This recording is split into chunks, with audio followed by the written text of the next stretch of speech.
Sub-Saharan Africa has been fundamental to the global prosperity of the advanced countries.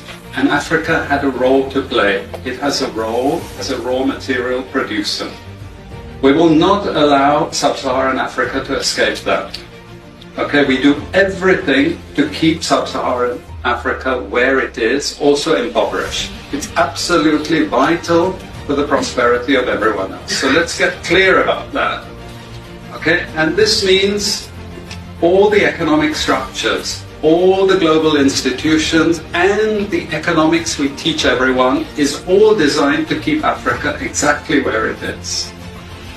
And whether it is Europe or US or now China, it's always the same.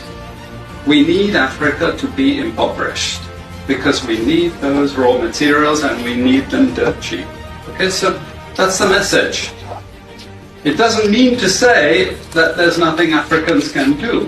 Of course there is. This is what it's about. Because if Africa does do something different, I assure you living standards of all those in Europe and North America and Asia is going to fall. Okay? And that is a big price to pay. I assure you that the West is not going to allow that without a big fight. Okay, so the job of many Western academics is to convince Africans they have to keep doing what they're doing. Okay? And to show them it's your fault that you're poor. It's not our fault. It's your fault that you're poor. You know? So this is what we do in academic institutions. We know the basic forces that have caused this underdevelopment. We know it's colonization. We cannot afford to allow Africa to industrialize and start producing manufactures. Okay, so we will do everything to stop that. Redoubling its diplomatic efforts to promote peace in Libya. France spearheaded the illegal and unprovoked NATO war of aggression on Libya because it saw Gaddafi as a threat to its interests in the region, in particular France's precious colonial cash cow, the CFA franc. In the process of this war, massive quantities of weapons were pumped into the region by NATO and Gulf states.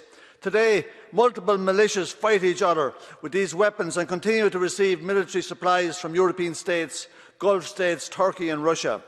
Why do these reports always fail to acknowledge our role in the destabilisation we claim to be so worried about?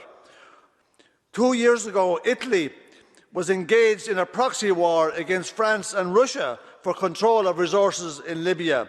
How can we square that with the notion that we want to promote peace in Libya? How in God's name can we have any credibility?